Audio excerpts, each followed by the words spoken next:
गंगा विविध नय कल्लोल विमला बृहज् ज्ञानाम्भोभिर्जगति जनतां या स्नपयति इदानीमपेशा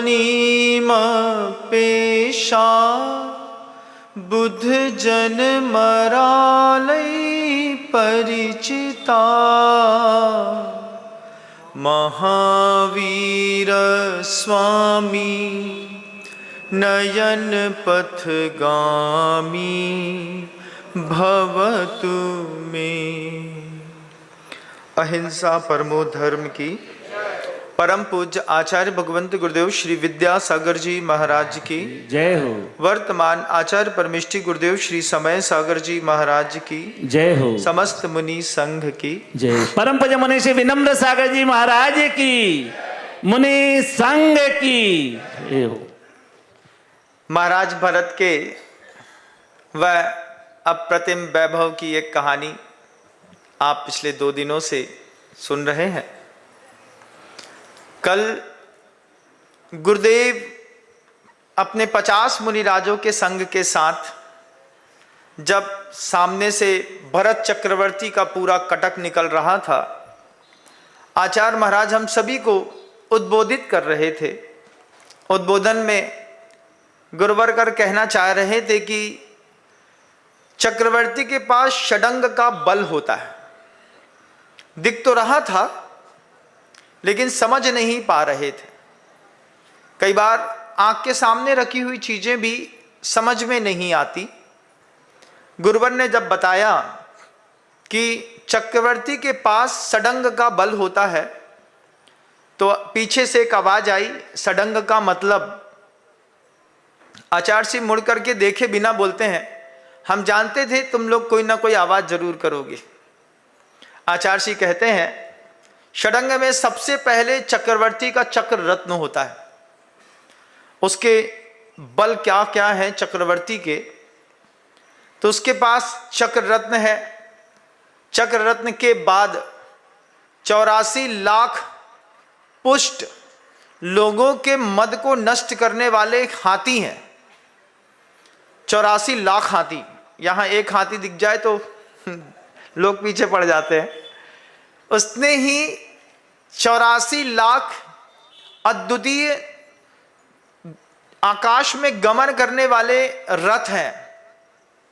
उसके बाद 18 करोड़ जात अश्व हैं। जितने भी अभी गाय बैल भैंस या घोड़े इत्यादि मिलते हैं, ये प्राय करके क्रॉस ब्रीड होते हैं। कहीं का किसी के साथ क्रॉस करते चले जाते हैं, लेकिन जात अश्व हैं। जात अश्व का एक उदाहरण देखिएगा। राणा प्रताप का चेतक था, वह जब कूदा था तो पूरी की पूरी नदी पार कर गया था। वो नदी पार करने पर आज भी जब जाकर के आप कुरुक्षेत्र की वह नदी देखेंगे तो आपको लगेगा कि इतनी लंबी चौड़ी नदी चेतक कैसे पार कर गया था। जितने भी सऊदी अरब में इत्यादि में आप जाएंगे तो वहां पर प्योर ब्रीड के जब किसी घोड़े को देखेंगे तो आपको लगेगा कि प्योर नस्ल की अलग ही कीमत होती है। रहे थे इस चक्रवर्ती के चक्ररत्न में षडंग का बल है। पहला बल सुदर्शन चक्र है, दूसरा बल निरोगी 84 लाख हाथी हैं, तीसरा बल 84 लाख रथ हैं। उस रथ में आकाश गमन की शक्ति है। इसके बाद आचार्य कहते हैं 18 करोड़ घोड़े हैं। 18 करोड़ घोड़े के बाद 84 करोड़ वीर भट्ट हैं। भारत देश की पॉपुलेशन 140 करोड़ है।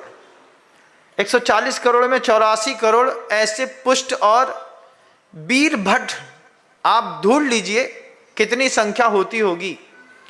उसके बाद असंख्यात देव सेना है और उसके बाद असंख्यात यक्ष सेना भी चक्रवर्ती का एक आभा मंडल में षडंग का बल बनता है।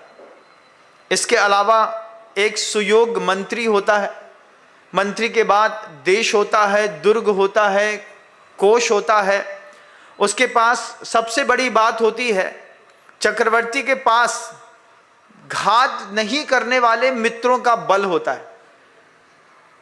विशेषण पे जब मैं गया तो देखा तो देखता रह गया। ऐसे मित्र दुनिया में मिलना दुर्लभ जो पीठ पीछे वार नहीं करते हों, क्योंकि दुनिया पृष्ठमांस भक्षी है। पृष्ठमान भक्षी क्या है? मुंह के सामने तो राजा की सब तारीफ करते हैं, लेकिन पीठ पीछे उसकी निंदा, उसके प्रति जुगुप्सा का भाव उत्पन्न करके पीठ का मांस खाते हैं। छाती का खाएंगे तो पता चल जाएगा हमको भी और आपको भी, लेकिन दुनिया पृष्ठमांस भक्षी है। जब अभी मैं भरतेश वैभव पढ़ रहा था तो उसमें लिखा कि भरतेश के एक भी पृष्ठमांस भक्षी मित्र नहीं है। ऐसे मित्र मिलना इस सृष्टि पर दुर्लभ है। उनका भी महाराज भरतेश को एक अपना वैभव मिला। गुरुजी हम सबको दिखा रहे थे, कटक की सेना ऐसे सामने सामने सामने जा रही थी, और जब आचार्य जी बता रहे थे कि षडंग का बल ये होता है, तब देखा हाथी को हाथी जैसा देखा। पहले तो उनके जो रथ थे वो सामान्य दिख रहे थे, फिर बाद में देखने पर समझ में आया कि सोने चांदी से अलावा ये ऐसी धातु और उपधातुओं से बने हैं कि सामान्य योद्धा इनको तोड़ नहीं पाता है। 84 लाख रथों में आकाशगमन की सामर्थ्य होने के बाद 18 करोड़ घोड़े देखे। 18 करोड़ घोड़े के पीछे 84 करोड़ जब वीर भट देखे तो आचार्य जी ने उन 84 करोड़ वीर भट लोगों के ऊपर हम लोगों का ध्यान आकर्षित कराने की कोशिश करी। इन वीर भट योद्धाओं को देखो। ये जो वीर भट योद्धा हैं, इनके अंदर राजानुराग जबरदस्त होता है। राजानुराग क्या होता है महाराज? अभी तक हमने प्रेमानुराग सुना था, मित्रानुराग सुना था। राजानुराग क्या होता है? गुरुजी कहते हैं, मान लीजिए आपके घर के अंदर अचानक आपको 1 करोड़ रुपए का लाभ हो जाए। अभी तक पता नहीं था, एक प्लाट खरीदा होगा मान लीजिए आपने 5 लाख रुपए का, उसके सामने से एक हाईवे की रोड निकल जाए और अचानक वह पूरा का पूरा प्लाट 5 करोड़ रुपए में बिकने को तैयार हो जाए, तो कैसा मन बल्दी उछलता है? उछलता है कि नहीं? उछलता है। अपनी तो औकात नहीं थी, लेकिन 3 लाख 5 लाख रुपए का प्लाट 5 करोड़ का हो गया। फिर जब आप उस प्लाट को बेच देते हैं, बेचने के बाद जब आपके घर के अंदर पैसा आ जाते हैं, 5 रुपए नगद, हरे हरे 500 की गड्डियां, ऐसी छल्ली लगी है, और छल्ली लगने पर जो उसका मालिक है, उसका मालिक उस वक्त अगर उसके बच्चा कहे पापा हमको एक नया जूता खरीदना है, हाँ जा अच्छा वाला जूता खरीद लेना। पत्नी कहती है हमको एक सोने की चैन दिलवा दोगे? ऐसा उठा कर बोलेगी ये गड्डी पकड़ो और इसके अलावा जोन जोन और खरीदने सब खरीद लियो। 2-5-10 लाख रुपए ऐसे ही दे देता है। उसके बाद कोई और कहता है सेठ जी माई बाप बहुत दिन से कुछ मिला नहीं, तो मालिश करने वाले को पहले तो 50 रुपए देता था, उस दिन एक 500 की गड्डी उसको भी दे दी, ले तू भी रख, याद क्या करेगा। क्या है? धन की खुमारी चढ़ी है। धन की खुमारी चढ़ी तो जैसे जिसको खुमारी चढ़ी वो देने में कभी गिनता नहीं है। ऐसे ही प्रेम की खुमारी जब चढ़ती है, 16, 17, 18, 19, 20, 21 साल की उम्र में प्रेम की जब खुमारी चढ़ती है, वो एक टीनेजर्स लाइफ पे, उसको टीनेजर्स लाइफ इसलिए कहते हैं 13 to 19 ईयर्स, 13 से 19 साल के बीच में ये प्रेम की खुमारी चढ़ती है। एक बार जब ये प्रेम की खुमारी चढ़ती है तो प्रेम की खुमारी में देखिए आप क्या करते हैं। उसके पास कुछ नहीं है, रहने दो, हम रह लेंगे उसके साथ, वो भिखारी है, होगा, हम उसी के ऊपर जान निछावर करते हैं। उसके सन्नाहों की जिंदगी बर्बाद हो जाएगी तो हो जाएगी, हम झेलेंगे। खुमारी क्या करती है? खुमारी कहती है ना जो होगा देखा जाएगा, ऐसी जब खुमारी प्रेम की चढ़ती है, पैसे की चढ़ती है, ऐसे ही इन 84 करोड़ योद्धाओं को इनके राजा की खुमारी है। 84 करोड़ योद्धाओं को राजा की ऐसी गजब की खुमारी है कि ये राजा के लिए कुछ भी कर सकते हैं। आचार्य सिंह जी की जब ये बात सुनी तो आचार्य सिंह हम लोग की तरफ पलट करके देख करके बोलते हैं, महाराज जैसे उन वीर भट योद्धाओं को राजा की खुमारी है, धन वाले को धन की खुमारी है, प्रेमी को प्रेम की खुमारी है, ऐसे आप लोगों को भी शुद्धोपयोग की खुमारी होनी चाहिए। जैसे ही आचार्य सिंह जी ने हम लोगों की तरफ टारगेट करके हम लोगों से कहा शुद्धोपयोग की खुमारी होना चाहिए, उस वक्त लगा कि गुरु किसी भी चीज को अनायास नहीं दिखाते। आचार्य का प्रयोजन सेना के पदातियों को, हाथियों को गिनाना तो बिल्कुल भी नहीं था। गुरुवर हम लोगों को उपदेश ही देना चाहते थे और गुरुजी ने उपदेश दिया। गुरुजी बोले, जैसे प्रेमी को प्रेम की खुमारी है, जैसे धनवान को धन की खुमारी है, ऐसी अगर आप लोगों में शुद्धोपयोग की खुमारी हो जाए तो ये दीक्षा सबकी सार्थक हो जाए। जिस दिन आचार्य सिंह जी ने ये बात हम लोगों से कही, हम लोग एक दूसरे का मुंह देखते रहे। मुंह इसलिए भी देख रहे थे क्योंकि जब कभी भी सामायिक में बैठे, घड़ी को सामने रख करके बैठे। आचार्य भगवंती भी इस बात को जानते हैं, सामायिक करेंगे तो बिल्कुल टाइम पे बैठेंगे, टाइम पे उठेंगे।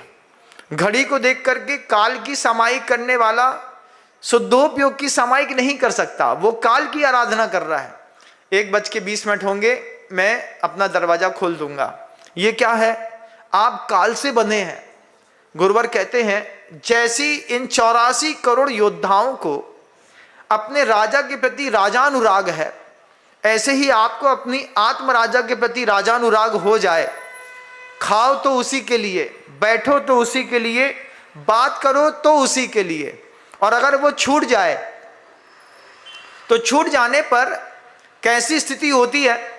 गुरुजी कहते हैं जैसे छोटा सा बच्चा, अभी नवजात शिशु है, माँ उसको कमरे में खिला करके, पिला करके, नहला करके अच्छे से एक यहाँ पर क्या बोलते हैं उसको,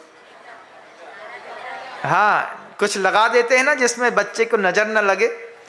कई बार ऐसा होता है, सब माँ पूरा तैयार कर देती है, उसको बढ़िया लपेट लपाट के और बिस्तर पे रख करके, जब बच्चा जानती है अब ये बच्चा अब 2-2.5 घंटा नहीं उठेगा, सोता रहेगा, तो अपना काम करने चली जाती है।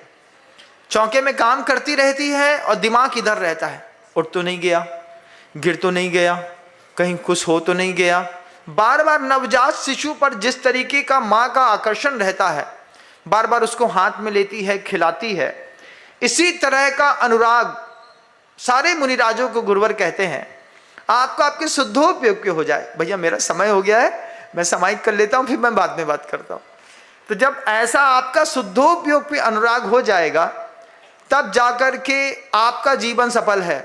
उन राजभट योद्धा तो भरत चक्रवर्ती की सेवा करके अपना जीवन सफल कर गए, लेकिन आप तो राजभट हैं नहीं, आप तो आत्मभट हैं। और अगर आत्मभट हैं तो अपने शुद्धोपयोग को जीने का प्रयास करिए। आचार्य भगवान ने जब ये बात कही, उस दिन की सामायिक बड़ी जबरदस्त हुई। उस दिन की सामायिक में हमेशा ऐसा होता है, जब गुरुजी सामायिक के पहले कुछ ऐसा संकेत या उपदेश दे देते थे तो पूरे के पूरे सामायिक के काल में वही उपदेश लगातार चलता रहता था। चलते चलते चलते चलते उसी में आदमी बिल्कुल मस्त हो जाता था। आचार्य सिंह जी ने बात कही, बात कहने के साथ ही निकलता हुआ वह जो कटक था, आचार्य सिंह जी ने कहा कि देखो ये कटक दिग्विजय के लिए निकला है। दिग्विजय के लिए निकलने वाले जो कटक होते हैं, चक्रवर्ती दशहरा के दिन, ये जो दशहरा कल आने वाला है ना, इस दशहरे के दिन चक्रवर्ती जो है अपनी आयुधशाला में आयुध की पूजा करता है। दशहरा के 9 दिन पहले क्या करता है? अभी तो वर्तमान में पूरी दुनिया में दुर्गा नवमी, दुर्गा अष्टमी मनाते हैं, लेकिन वो समय में जब महाराज भरत चक्रवर्ती के रूप में विद्यमान थे, उस वक्त दिग्विजय करने से पहले सबसे पहले आचार्य कहते हैं कि 9 दिन पहले से बड़े बड़े जिनालयों में भगवान की महापूजा होती थी। ये तो तय है कि पूजा होती थी, किसकी होती थी, क्या परिवर्तन हुआ, ये बात का विषय है। तो चक्रवर्ती सबसे पहले बल रिद्धि की महापूजा करता है। मेरे पूरे कटक में तो पहले दिन जब शुरुआत होती है तो एकम के दिन वो बल रिद्धि विधान करता है, जिससे मेरे पूरे परिवार में, कटक में, हाथियों में, घोड़ों में, इन सभी में जबरदस्त तरीके से बलवर्धन हो। बल रिद्धि विधान एक दिन किया, पूरी कटक को बैठा करके करता है। कितनी महामय जिनेंद्र भगवान की वह पूजा करता है। उसके बाद जय सिद्धि विधान करता है। पहले बल सिद्धि विधान किया, उसके बाद कटक ने, पूरी चक्रवर्ती साथ में शामिल है, उसने जय सिद्धि विधान किया। जय सिद्धि विधान करने के लिए उन्होंने अजितनाथ जी भगवान जी के सामने जय सिद्धि विधान किया। अलग अलग तीर्थंकरों के सामने अलग अलग तरीके के विधान करके, वो भी अलग अलग मंदिरों पर जा करके विधान किया। जितने भी तीर्थंकर होते हैं वे सारे के सारे तीर्थंकर अनवर्थ संज्ञक होते हैं। अनवर्थ संज्ञक का मतलब होता है, जैसे अजितनाथ जी भगवान नाम है तो अजितनाथ नाम जो है मात्र अजित नाम नाथ नहीं है। अजितनाथ जी भगवान जी की आराधना करने वाला किसी भी विजय को निश्चित प्राप्त करता है, इसलिए उनका नाम अजितनाथ है। असंभव को संभव बनाते हैं संभवनाथ जी भगवान। दुनिया में अगर निंदा का पात्र बनते हैं तो अभिनंदन नाथ भगवान की सेवा करने पर आपका भी दुनिया में सत्कार और पुरस्कार होता है। तो उसके लिए अभिनंदन नाथ भगवान की माला फेरी जाती है। पुत्र कुमारगामी होता है, परिवार के लोग कोई भी कुमारगामी होते हैं, तो परिजन जो हैं अपने पुत्र परिवार की रक्षा के लिए सुमति नाथ जी भगवान जी की सेवा करके उसका सौभाग्य प्राप्त करते हैं। घर में कलह होती है तो चंदा प्रभु भगवान के माध्यम से घर में शांति का वातावरण बनाने का प्रयास किया जाता है। जब मन के अंदर किसी विशेष अग्नि का दाह का प्रभाव होता है, मन के अंदर शरीर का ताप पैदा होता है, तो शीतलनाथ जी भगवान जी की पूजा करके या फिर आराधना करके होता है ना। जब कभी चिकन पॉक्स निकल जाते हैं तो चिकन पॉक्स में शीतलनाथ भगवान की पूजा करते हैं आप। क्या है, अंदर से देह का ताप है, यह देह का ताप धीरे से नष्ट हो जाएगा महाराज। तो इस देह के ताप को नष्ट करने के लिए शीतलनाथ भगवान की पूजा करते हैं। इस तरीके से 24 के 24 तीर्थंकर परमेष्ठी अपने अपने नाम के अनुरूप अनवर्थ संज्ञक होते हैं। वे अनवर्थ संज्ञक परमेष्ठी जो होते हैं उसमें चक्रवर्ती ये बात को जानता था। उन्होंने जय सिद्धि के लिए अजितनाथ जी भगवान जी की सेवा शुश्रूषा के साथ उनकी ऐसी महामह पूजा करी कि उसने तय कर लिया कि इस पूजा के बाद मेरी जय होना निश्चित है।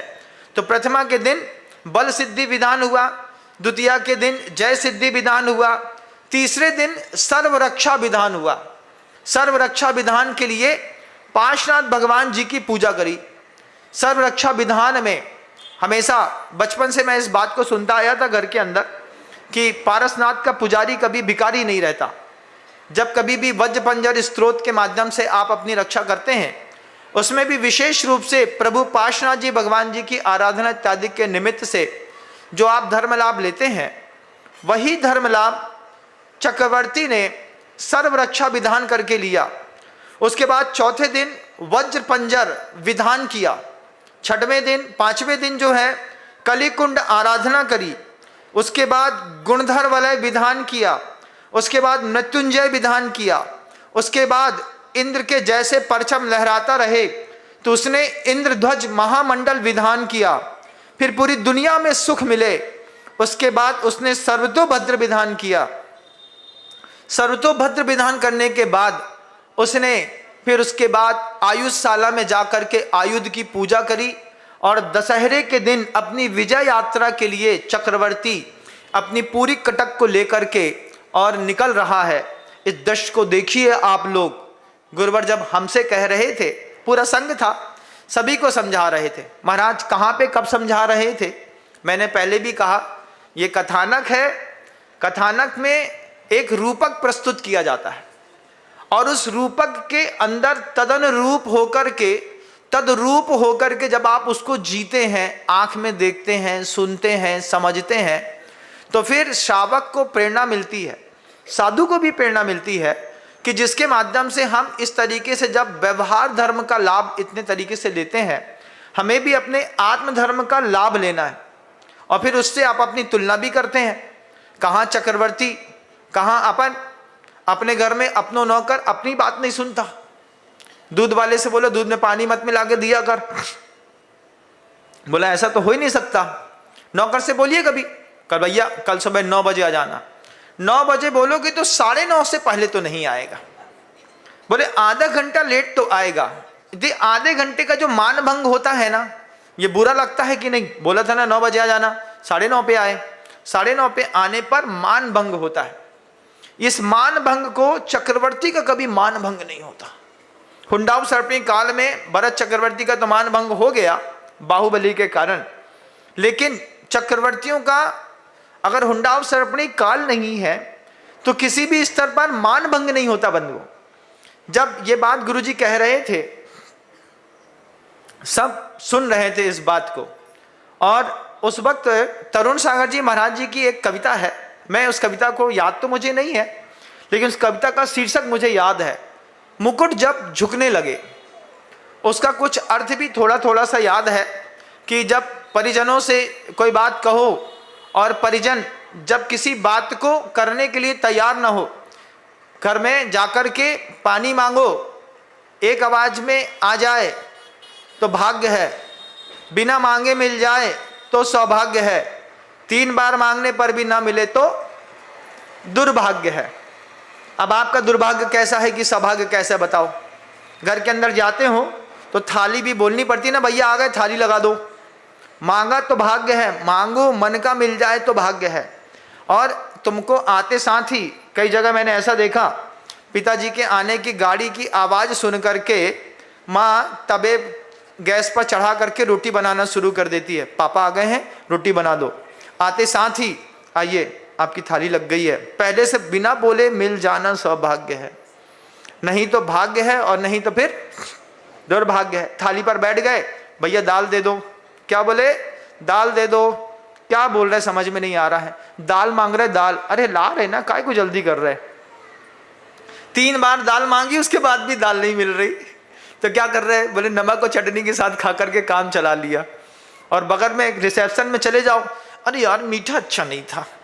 घर के अंदर कितने मीठे खाते हो बता दो, थोड़ा सा बता दो मुझे। रोज रोज मीठा खाने मिलता है घर के अंदर? घर के अंदर जितना खाने मिलता है ना, इतनी बस रिसेप्शन में खा के आना तो तुम्हारे पुण्य की बात है। वैसे भी तुम्हारा घर के अंदर का पुण्य हमको बहुत अच्छे से पता है। सुबह भिंडी की सब्जी बनाई थी, अब शाम को कौन बनाएगा, तो शाम को उसी को थोड़ी सी गर्म करी, उसी को खा के काम चला लिया। और यहाँ पर आ गए भोजनशाला में, गर्म रोटी नहीं मिली, ठंडी दाल मिल रही है, ऐसा मिल रहा है। हमने कहा घर में तो तुम बहुत बड़े महाराज हो, जैसे तुम्हारे 360 रसोइये लगे हैं। सुबह की ठंडी दाल में थोड़ी सी बघार करके उसी ने हींग विंग डाली, उसमें एक आध पापड़ है, थोड़ा सा सेव डाला, उसी की रेसिपी बनाई और वही पत्नी ने उसको खिला दी। बोली क्या बोलती? पत्नी से बोला क्यों, पति को खिला दी? अरे महाराज खराब हो रही थी, गैया खाती, इससे अच्छा वो खा गए। फेंकने में जाएगी, गैया खाएगी, इससे अच्छा तुम खा लो।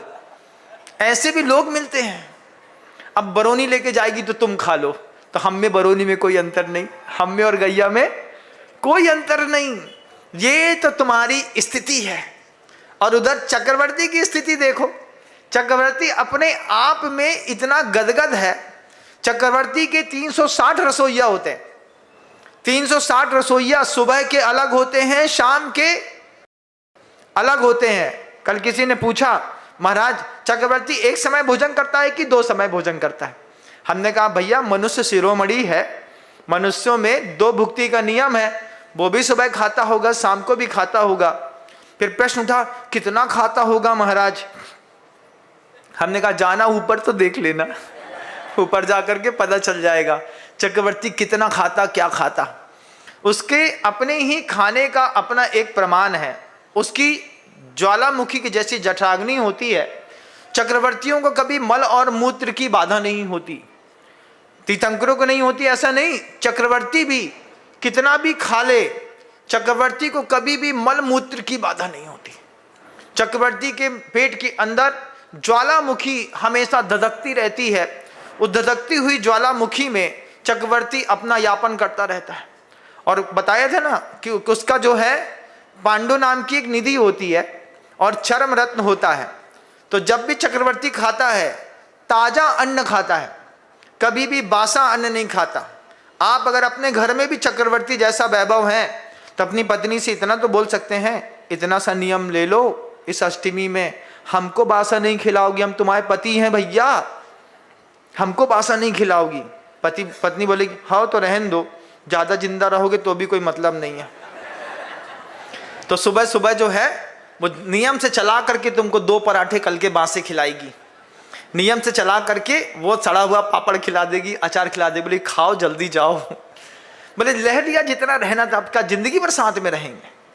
तो ये करामाते हैं पूरी दुनिया की। दुनिया दुरंगी मकाने सराय, कहीं खैर खूबी कहीं हाय हाय। लेकिन आचार्य भगवंत कहते हैं चक्रवर्ती को किसी भी प्रकार का उसकी सेना से कष्ट नहीं होता। उसके हाथी घोड़े रथ पदाती इत्यादि जितने भी होते हैं वे सबके सब उसके अनुकूल चलते हैं। 84 करोड़ लोग सुबट योद्धा, उसके बाद सैनिक पदाती इत्यादि की संख्या गिनती में नहीं है। ये एक साथ एक चक्रवर्ती के अनुकूल हो जाए, कितना पुण्य लेकर के आया है वो, क्या पुण्य है, कहां से लाए महाराज इतना पुण्य। सम्यक दर्शन ज्ञान चारित्राण की 3 की निर्दोष आराधना का ये प्रतिफल है।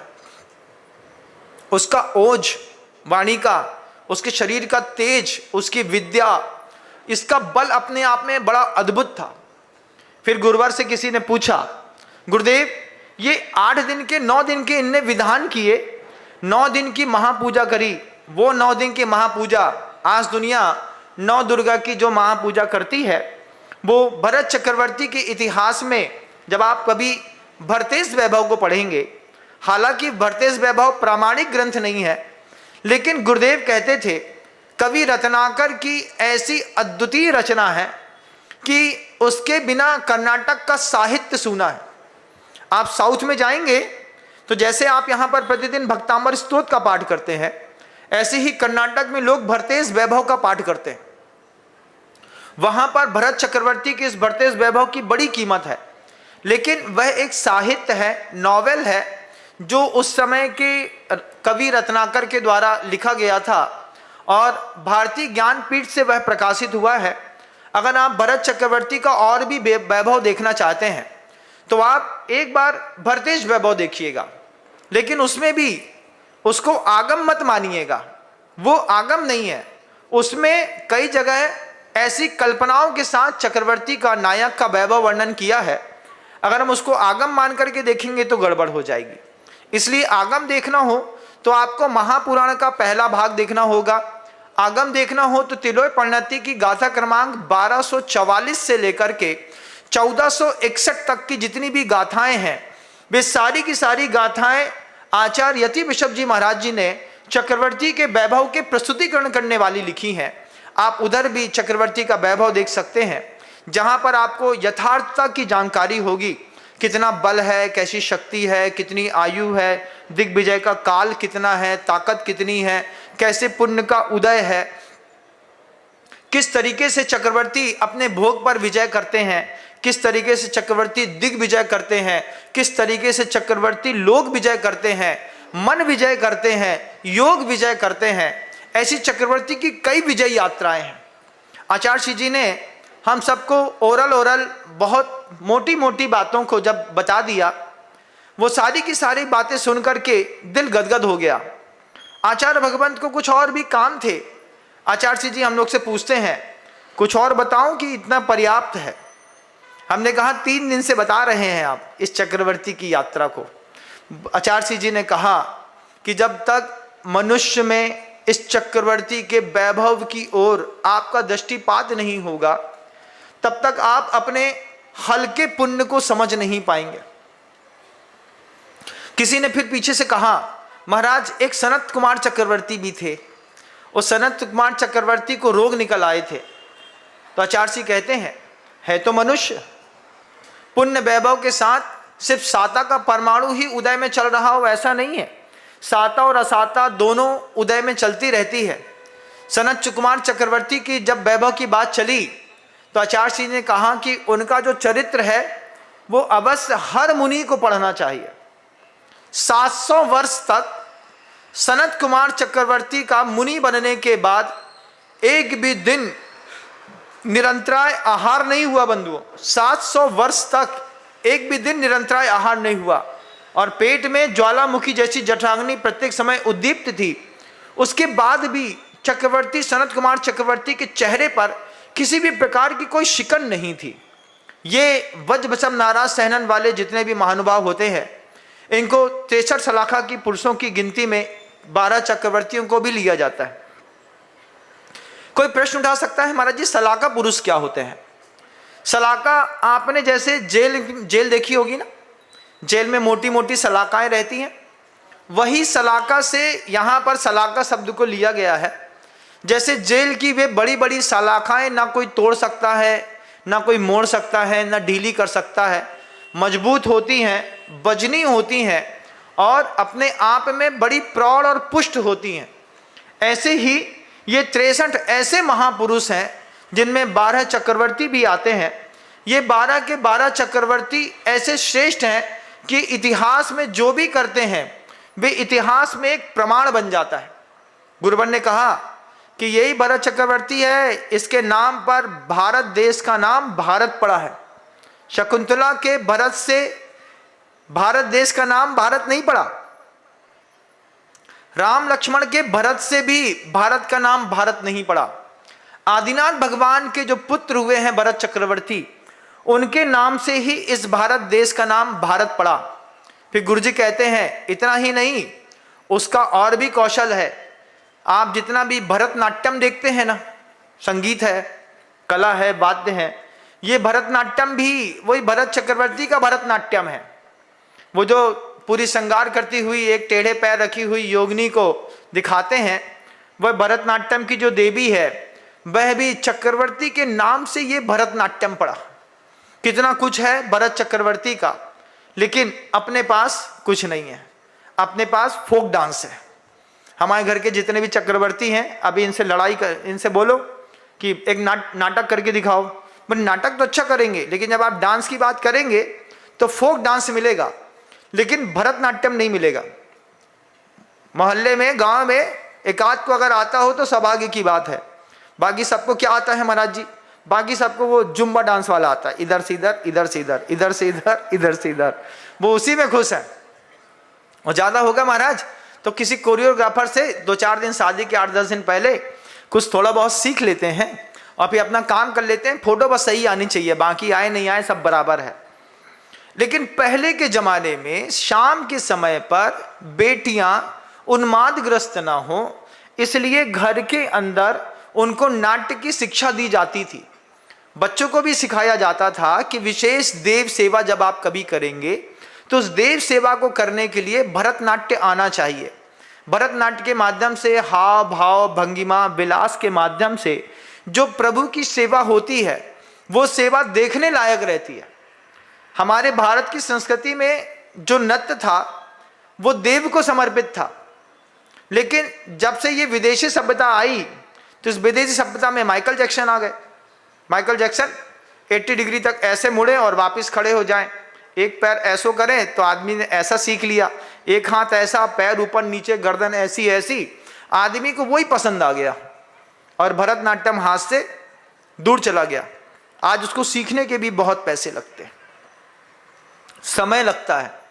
लेकिन प्रतिभा मंडल में जब मैंने अभी जाकर के देखा तो प्रतिभा मंडल की 5000 बहनों, बच्चियों को प्रतिभा मंडल की बहनें सबको सब भरतनाट्यम सिखाती हैं। 5000 बहनें हैं, बच्चियां हैं। जो बहनें हैं, जो वहाँ की शिक्षिकाएं हैं, वहाँ पर भरतनाट्यम आचार्य जी के आशीर्वाद से कंपलसरी था। जैसे जैसे आप ऊंची ऊंची कक्षाओं में प्रवेश करते चले जाते हैं तो प्रतिभा स्थले की हर बेटी को इस तरीके की नाट्य की, वाद्य की कला आती है जिससे देव को संतुष्ट किया जाता था। ये बात जब मुझे पहली बार, अभी जब मैं रेती रेंज इंदौर गया ना, तो वहाँ पर जब मैं देख करके आया, विजिट कर रहा था पूरे विद्यालय का, तो उसमें मैंने देखा कि बहनें बच्चियों को भरतनाट्यम सिखा रही थी। हमने कहा ये भरतनाट्यम, बोले इससे भरत चक्रवर्ती का वैभव जीवित रहेगा, और भरत चक्रवर्ती के इस वैभव के कारण जो है आगे आने वाले लोग में जब मेंटल फ्रस्ट्रेशन बहुत बढ़ता है, या तो आप कोई अच्छा संगीत सुनना पसंद करते हैं या फिर आप नाचना पसंद करते हैं। एक है हमारे पास बहुत अच्छा भक्त है, वो खाना पसंद करता है, उसको गुस्सा आती है तो बोले जितना अच्छा है उसको ले आओ ले आओ ले आओ ले आओ ले आओ, अच्छा खाएगा पीएगा, लंबाई चौड़ाई बढ़ाएगा। सबके अपने अपने तरीके हैं। वहां पर भी भरत चक्रवर्ती का इतना वैभव बना करके बता करके गुरुवर बोले चलिए 3 दिन से बहुत भरत चक्रवर्ती का वैभव हमने आपको सुना दिया है, और भी काम करने हैं। और भी काम करते हुए आचार्य भगवंत जो है सामने से गुजरते हुए पूरी की पूरी कटक की सेना को छोड़ करके अपने उपाश्रय पर वापस लौटने लगे। हम लोग भी पीछे का वो दृश्य याद कर रहे थे। चल करके जब वापस गुरुवर अपने धर्म स्थान पर आकर के बैठे, थोड़ा सा पसीना थकान गुरुदेव को लग रही थी, और वहां पर भी बैठ करके आचार्य श्री जी के चेहरे पर चक्रवर्ती के वर्णन करने का जो सुख था, उस सुख को देख रहे थे। और उतने में जाकर के जैसे ही उनके पैर वगैरह पोंछ करके उनको बैठाया, गुरुजी ने कहा कैसा गजब का वैभव है भरत चक्रवर्ती का। हाँ आचार्य जी, वैसे ही वैभव आपके पास भी है। जैसे ये बात कही हम लोगों ने कि गुरुदेव भरत चक्रवर्ती के वैभव के जैसा वैभव आपके पास भी है, तब गुरुजी कहते हैं हाँ है तो, लेकिन तुम लोग जब पूरी बात मानो तब है। पूरी बात मानने से मतलब, बोले जो मतलब की होती तो मान लेते हो, और नहीं तो फिर इधर उधर कर देते हो। तब आचार्य श्री जी की वो बात भी दिल पे लग गई कि गुरु जो कहते हैं उसको मानना चाहिए। इस पूरे संवाद से एक चीज मैं बहुत अच्छी सीख करके निकला कि जैसा प्रेमी अपनी प्रेमिका के लिए पगलाता है, पैसा वाला धन के लिए पगलाता है, 84 करोड़ अपने राजा के लिए पगला रहे हैं, मुझको मेरे गुरु के लिए पागल बनना है। ये बात मैं वहीं से सीख करके निकला था कि एक खुमारी हो, उस खुमारी में दुनिया की ना कोई संपत्ति हो, ना दुनिया का कोई व्यक्ति हो, ना किसी भी प्रकार का कोई यश कीर्ति यशोगान हो, सिर्फ एक गुरु भक्ति हो। उस वक्त तक मैंने बहुत चीजें नहीं जानी थी। जब गुरुवर जी आगे पढ़ा रहे थे तब आचार्य श्री जी ने ही कहा, गुरुवर कहते हैं राग अगर श्रद्धा में बदल जाए तो राग सिद्धि में बदल जाता है। एक बार पुनः उस शब्द को कहता हूं, किसी भी व्यक्ति का राग है, वह राग अगर श्रद्धा में बदल जाए, जितना आप किसी चीज से राग करते हैं, इस राग को आप श्रद्धा में बदल दीजिए तो वो श्रद्धा सिद्धि में बदल जाती है। इस संक्रमण का नाम धर्म होता है। धर्म वो चीज नहीं होती है जो आप समझते हैं। धर्म होती है वस्तु तत्व को बदलना। प्रेम तो है, उल्टी चीज से था तो हमने सीधी चीज से कर दिया। तो सीधी चीज से श्रद्धा जब पलटती है तो श्रद्धा सिद्धि में बदल जाती है। यही श्रद्धा को सोच करके गुरुजी जब सिखाते थे, बताते थे, तो लगता था कि कभी मौका मिलेगा तो एक एक शब्द को आचार्य भगवंत के आजमाने का भी प्रयास करूंगा। मौका मिलता है, अब तो मिल ही रहा है। वही राग जो है जब श्रद्धा में बदल जाता है, जो राग घर में रह करके आप किसी वस्तु विशेष से करते थे, जब आप मार्ग में आने के बाद जब गुरु से करते हैं तो वो राग प्रशस्त राग नहीं होता, वो राग सिद्धि होता है। और गुरु हर एक को सिद्ध नहीं होते, क्योंकि कहीं ना कहीं तो दिमाग में किसी ना किसी प्रकार का मलाल आ ही जाता है। भरती बहती हुई धारा में अगर दाग लग जाए तो उस पर अपने आप में एक रेखा दिखाई देने लगती है। वो मलाल जब दिल पे आता है तब जाकर के गुरु भक्ति छूट जाती है। बाद में वो लाइन आगम ग्रंथों में पढ़ी, गुरु भक्ति संचमेण तरंती संसार सायरम घोरम छिन्नंती अट्ठकम्मम जम्मम मरणम न पावेंती।